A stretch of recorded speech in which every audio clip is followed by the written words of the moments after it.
Vous avez des oreilles, nous avons des podcasts. Bonjour à toutes et à tous, je suis Stéphane de la médiathèque de Rumilly et vous écoutez Choyez vos oreilles qui vous fait explorer l'univers toujours plus vaste du podcast. Chaque semaine, je fouille nos rayons virtuels pour vous conseiller 3 podcasts sur un thème original. Comme je vous l'avais annoncé la semaine dernière, je vous présenterai aujourd'hui 3 podcasts qui évoquent les TSA, autrement dit les troubles du spectre autistique.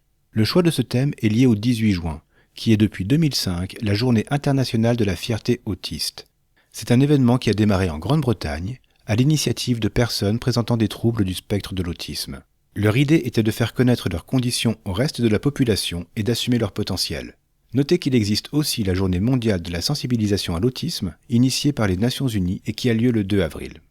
Pour en revenir au podcast du jour, vous allez découvrir 3 podcasts de témoignages dans lesquels des personnes concernées par l'autisme partageront avec vous leurs expériences et leur vécu. Stéphanie Gruet-Masson est maman de 2 enfants, dont une fille autiste. Pour l'aider, elle a quitté sa carrière d'avocate. De fil en aiguille, de recherche personnelle en engagement associatif, elle a créé le podcast « Tous pareils ou presque ». Son envie était de donner une place aux voix des personnes concernées par l'autisme. Au gré des épisodes, vous entendrez des parents ou des proches, des personnes autistes ou des professionnels de santé. Le format des épisodes varie, entre entretiens, épisodes thématiques et bonus épistolaires. Ces derniers, très courts, sont particulièrement touchants.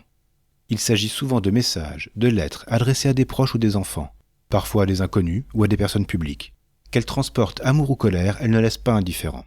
Quant aux épisodes classiques, ils abordent des sujets vraiment divers, puisqu'on peut entendre parler du rôle d'une fratrie ou de l'importance des intérêts spécifiques. Une mini-série se consacre au père, tandis que plusieurs épisodes évoquent le parcours scolaire ou le monde du travail.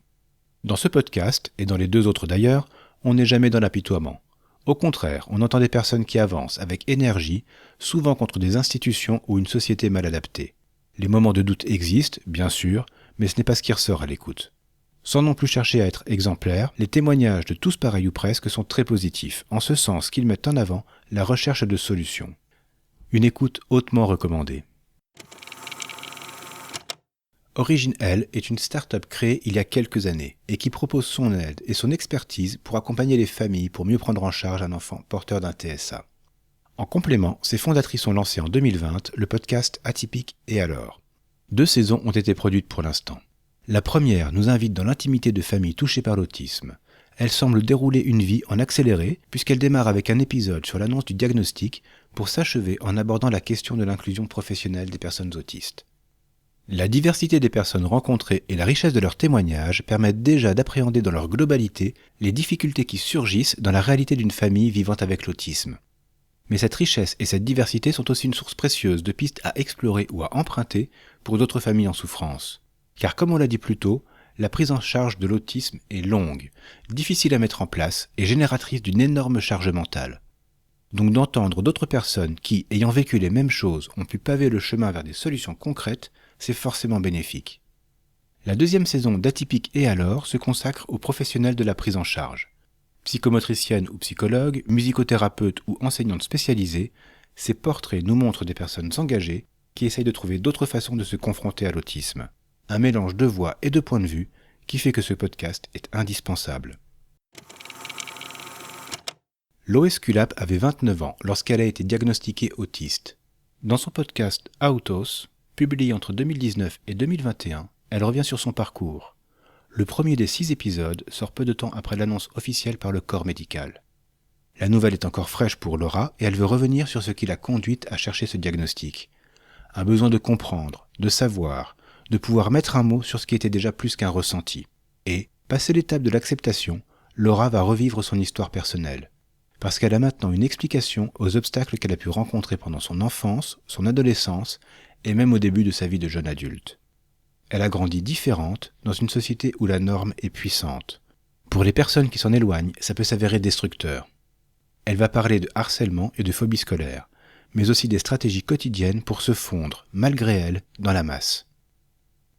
Parmi les messages à retenir de ce podcast, il y a d'ailleurs celui-ci que chacun et chacune, à notre niveau, nous devons accueillir et protéger cette différence. Les épisodes sont aussi parsemés de conseils aux entourages des personnes souffrant de TSA, notamment des choses à dire ou à ne pas dire, à faire ou à ne pas faire, pour que ces personnes se sentent mieux, moins rejetés. Et Laura accompagne ces épisodes d'une longue liste de ressources. Elles lui permettent déjà d'étayer ses propos, mais s'adressent aussi aux auditrices qui voudront creuser par elles-mêmes les sujets qu'elle aborde.